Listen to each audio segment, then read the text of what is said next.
Texas Governor Greg Abbott signed an executive order that bans the Muslim Brotherhood and CAIR from acquiring land here in Texas. These are two Islamic groups that are operating here in the U.S., and some are suspecting that they have an agenda to destroy America. Let's take a look at this clip. Governor Greg Abbott also today labeling two Islamic groups as terrorist and criminal organizations. And his proclamation bans the groups and those connected to them from acquiring land in Texas. Fox 4's Sean Rabb in our newsroom with the still developing story. Sean. Yeah, very much so. The two groups are the Muslim Brotherhood and CAIR, the Council on American Islamic Relations. Now, neither are on any State Department or federal terror list. And while only the federal government has the power to designate a foreign terrorist organization, the governor does have the authority to issue a proclamation and apply state penalties if there's a violation. In issuing that proclamation Tuesday, Governor Abbott said that the actions taken by the Muslim Brotherhood and CAIR to support terrorism across the globe and subvert our laws through violence, intimidation, and harassment are unacceptable. Today, he said, I designated the Muslim Brotherhood and CAIR as foreign terrorist organizations and transnational criminal organizations. These radical extremists are not welcome in our state and are now prohibited from acquiring any real property interest in Texas. In response to that, CAIR, the Council on American Islamic Relations, had a stinging message, quoting, by defaming a prominent American Muslim institution with debunked conspiracy theories and made-up quotes, Mr. Abbott has once again shown that his top priority is advancing anti-Muslim bigotry, not serving the people of Texas. Abbott's actions fall under Senate Bill 17 that passed last legislative session, restricting foreign ownership of Texas real estate for individuals and entities from countries or groups deemed national security risk. However, there are many more that believe that these two organizations have a destroy America agenda.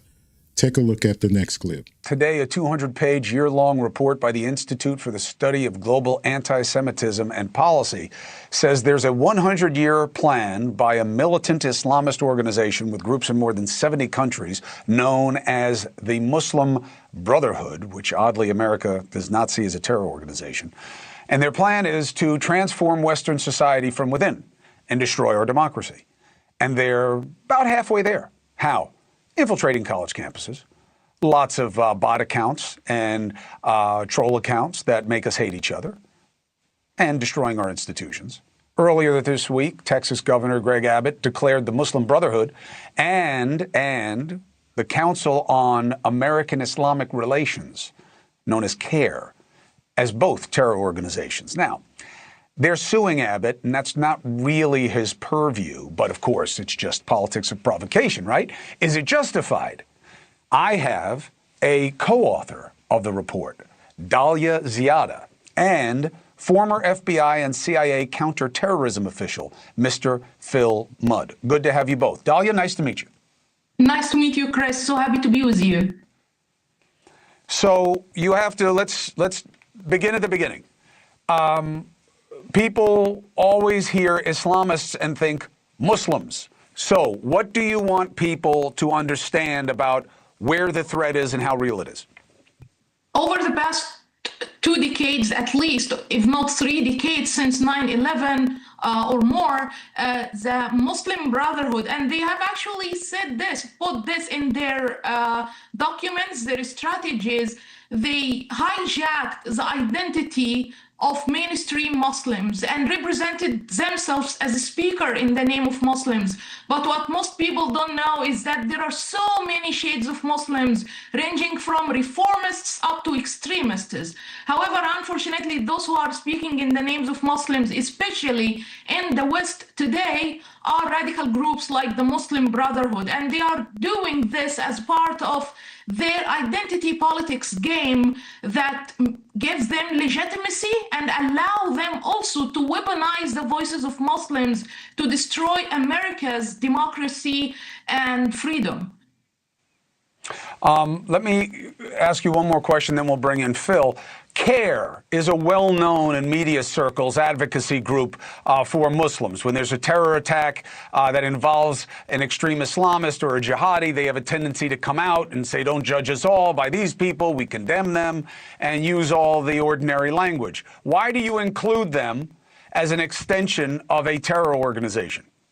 First, I would love to applaud the decision made by Texas governor recently of designating both CAIR and the Muslim Brotherhood. And by the way, this is the first action on that level to mention the Muslim Brotherhood and CAIR by name, which in my opinion is so brave, because for so long, CAIR has been camouflaging the audience into believing that they are really representing Muslims. But in reality, as our research show, and it's a long research, actually you spend an entire year collecting this information, we found that thanks to organizations led by CAIR and its friends or sisters, the Muslim Brotherhood were able to create an empire on their own, a network on their own that infiltrated into educational systems, created parallel institutions for Muslim communities that isolated them from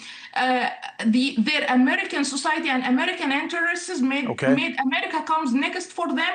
And most importantly, they have also infiltrated the political system. All right. So, Mr. Mudd, you've heard this. Putting aside the deep weeds of how American law is a little squishy when it comes to domestic terror organizations, mostly because both the right and left thought it would be used against them. Let's be honest. They weren't thinking about protecting the country.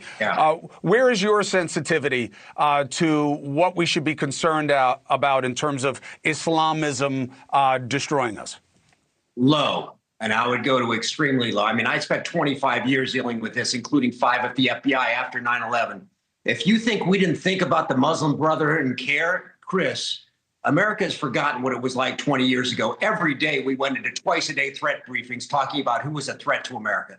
CAIR was a problem. We can talk about that. They're a problem because they told Muslim Americans not to talk to the FBI. That's irritating. That's not illegal. Let me cut to the bottom line. If you break a local, state, or federal statute, you should be charged and thrown in jail. If you choose to practice an aggressive form of religion and say that you don't like Israel or you want Islamic values represented in America, like it or not. One Islamic group's decades-long reach into the U.S. The report claims the Muslim Brotherhood shares ideological goals with Muslim extremist organizations and aims to influence and infiltrate U.S. government, educational systems, civil rights groups. Dr. Kanta Ahmed is a senior fellow at the Independent Women's Forum and a member of the Council on Foreign Relations and joins us now. Knows, I would say, as much about the Middle East as anyone in America today. Doctor, your thoughts about the role of the Muslim Brotherhood and what they're up to here? Well, this is something we've been recommending. Over 10 years ago, I wrote an article to say that the Muslim Brotherhood should be designated a foreign terror organization. This report by the Institute studying global anti-Semitism and policy shows the Muslim Brotherhood is influencing at the executive branch. It's influencing policymakers. It's reframing the argument. Post 9/11, there was Islamophobia. Then came boycott, divestment, sanctions, demonizing Israel. And now we've just seen the pro-Hamas protests. That is all part of their multi-generational project to have a war against the secular and undermine our democracy using our democratic freedoms. And one way, the protests on college campuses, and we see what's happening with our educational institutions. CAIR, it's an acronym. What should we know about that organization? Council on American Islamic Relations. This is part of the other organization. Senator Ted Cruz and Governor Abbott in Texas are designating as criminal transnational networks. It portrays itself to be advocating for Muslims like me, but actually it's advancing an Islamist project. What CAIR did in California that's under investigation, they took money purportedly for Afghan refugees, helped less than 200, took half of that $7 million and put it back in their own organization. They're disclosing only small fractions of their lobbying, which they're then using to finance and support radicals on campus. So they are subverting our academic institutions in line with their Islamist goals. So now that we recognize it, in fact, the Governor Abbott put this out yesterday, and here's a little of his missive.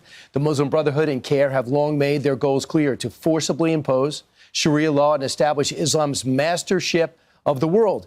We hear that it's in parts of Michigan and also parts of Texas. Are they taking over small towns and putting these laws into effect? So I would say their mission is to advance Islamism. They're doing that in many ways, but we're not the only nation that's seeing this. France published an incendiary report on the Muslim Brotherhood.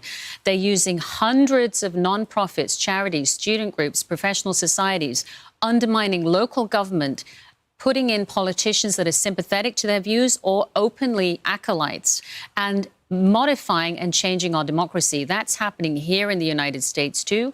And while CAIR was being investigated in California, it's still receiving federal funds. It's clear to see that the U.S. will eventually be taken over by a foreign entity.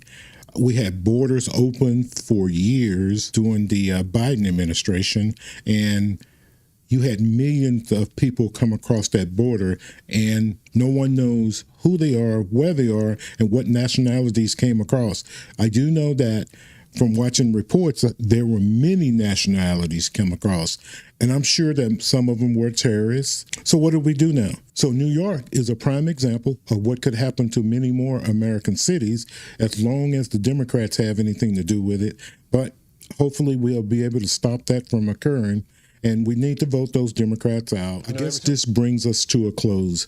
It's sad that our cities have reached this level. We care about criminals more than we care about the victims. We care about outsiders more than we care about our own citizens. Politicians care more about the dollar than they do about their jobs. If you like this video, please give it a thumbs up, share this video, and please subscribe to the channel.